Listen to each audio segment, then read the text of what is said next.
Welcome back to That's So Vegas. I'm Christine McKellar, your host, and looky what we've got. We've been talking with Brenda Gonzalez of the wonderful Sahara Wellness Medical Marijuana Dispensary on 420 East Sahara.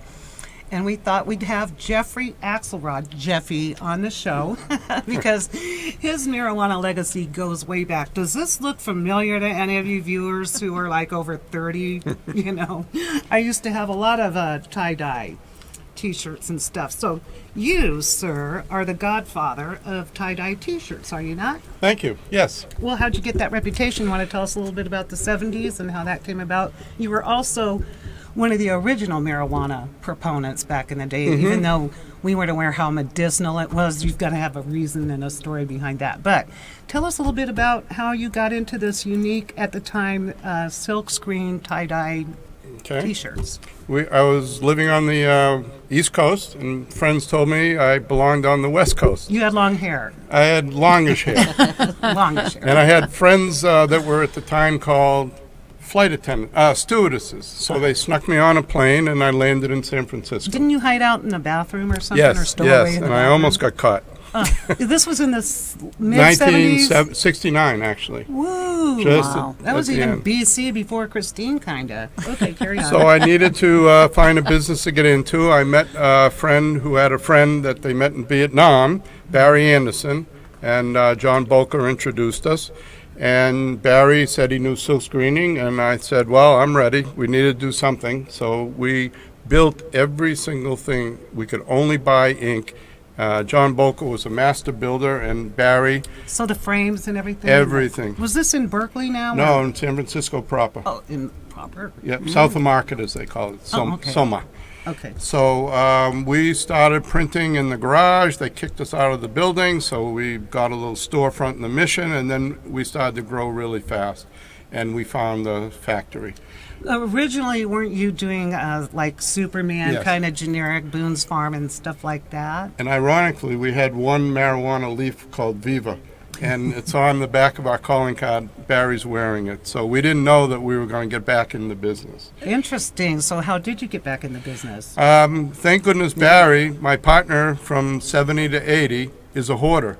So he sent me all these pictures of every rock. We used to do all the rock concerts all over the world. We started with the Grateful Dead and then the Stones. And How'd then, you get to that? Don't you have a story about you were peddling? Yeah, I had a little film case, and we had our peace signs and marijuana leaf in it, and I walked into the store in Mill Valley, and or Thrill Valley as it's called, and there was two women in there, and I said, would you like to buy some shirts? They said no, but could you do 200 shirts by Monday? And of course, East Coast bred. I said, of course we'll do it. Who are you? Oh, I'm the wife of the drummer of the Grateful Dead, Susla. Oh, okay. Wow. And so we did it, and we proved we could do it. And then she had us do the Allman Brothers, and that turned into the New Riders of the Purple Sage, Led Zeppelin, the Stones. I'm having a flashback. Yeah, so am I. And I have probably more reason. Imagine you do. Hunter Thompson.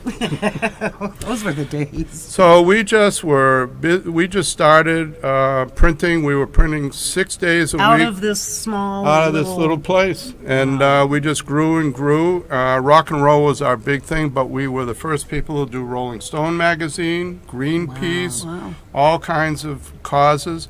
So what happened is, because we were the only game in town, the Marijuana Initiative got on the ballot in 1972. A lot of people don't know that because they weren't even born then, and some of us are so old we forgot. I forgot about that. Yep, and it did not pass, but we had Amazing. people after people coming in. We had one little old lady, well, I should say, we did a Mothers for Marijuana, and I said to Barry and I talk all the time. He's unofficial and officially my partner.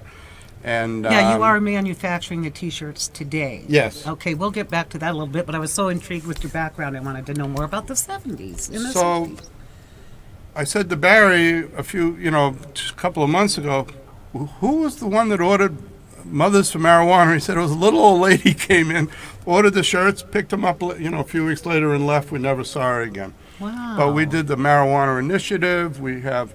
You have a bunch of T-shirts here. We were kind of holding some up a little bit, the ones that don't have green on them because of the green screen. This is poster that was done by another artist, and this is a big seller for us. These are what you're doing now, but This is what we're doing now. kind of flashbacks in the past as well, the designs and the. We have themes. one. This is a new one called Doobie Doobie Doo, and it's either Doobie Doobie Doo or May the 4th be with you. The 4th. 4th of July. Oh, the red, 4th. white, and blue. Back to We're that very and American. 420, Yeah. and there's all these code words and buzz things going around. I'm a little nervous right now. And so in the 60s, there was only, as opposed to today where there's thousands of strains. And I do want to say that I did go to the Brenda's opening, and it was phenomenal, and that's where we all met. And I'm very proud of these women to do this and to take their energy with a really good reason to do it. Right. And Yes. so I do want to say that.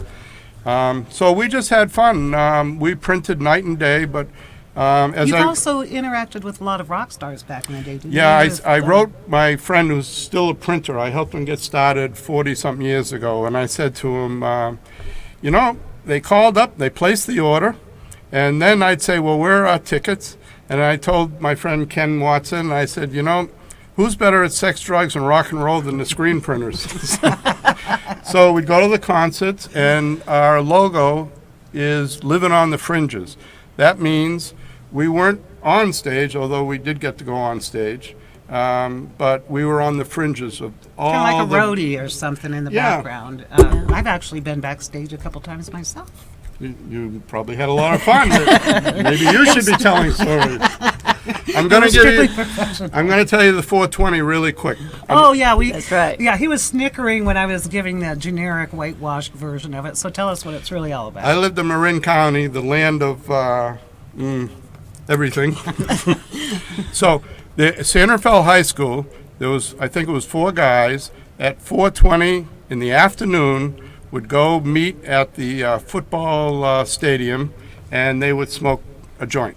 For some reason, that has caught on. 90% of people don't know that story, but it doesn't matter. 420 is But 420. you were there. We were there. We can attest to And this. look at the address that Brenda has. I 420. was I'm in saying, shock. That really blew my mind Yeah. because now on April 20th is the big what do they call it? 420 It's- Go Get High Day.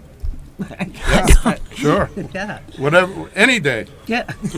But I do want to thank people like you that have worked for this many, many, many years. You know, we're just coming in the back end of it, but there's been people, so many people work for this cause for so many years, and that's why we're thrilled to be part of the industry. But thank you for everything that you've done for groundwork this you're industry. pioneering. Yeah, and I love working the California Marijuana Initiative. They actually drove me to the voting booth because I was kind of not in the corporate political Right, world. but you're more like and they a- said, look, you've been printing thousands of shirts for us. You're going to vote, and we're taking you. So I went. Well, were you just doing it back in the late 60s and 70s because it was just like the peace sign? It was just such a trendy and pot. I mean, everybody was probably smoking it back then. It's been around for decades. I mean, back in the 20s, a lot of the musicians snorted Yes. coke and Yep. smoked pot. So Cab Calloway's Reefer Madness. That was what, 40s? But well, the only Reefer Madness I saw was that horrible movie they showed us, kids, where people went crazy Oh, and yeah, killed yeah, yeah. people, Yeah. and which is so stupid because Yeah. I'd rather run in to somebody stoned than somebody drunk. I just can't help it. That's exactly my feelings on the matter. You're right. we have Not that a, we all should be there's a stoned. brown t-shirt. Moderation in all things. That's right. So, Jeffy, I just wanted to show this one. I love this. So Barry did this artwork. It is Ooh, decriminalized decriminalized marijuana. 1972, and the newspaper says Uncle Sam busted for pot, and yet the hobo, the alcoholic, is outside the jail. is this And the original shirt This or this the is original design? artwork. Yeah, And people can buy all day these. long. Whoa, time's flying. I've got we're going to take a break here in a minute. We're going to come back with both these wonderful people.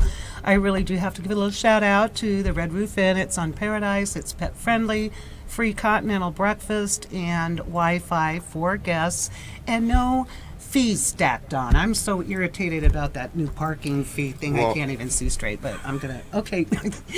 Jeffrey has a comment, I'm sure, when we come back. Maybe you should smoke something on the break. We will be back. Please don't go away. Join us. We have more fun things and great, interesting items coming up.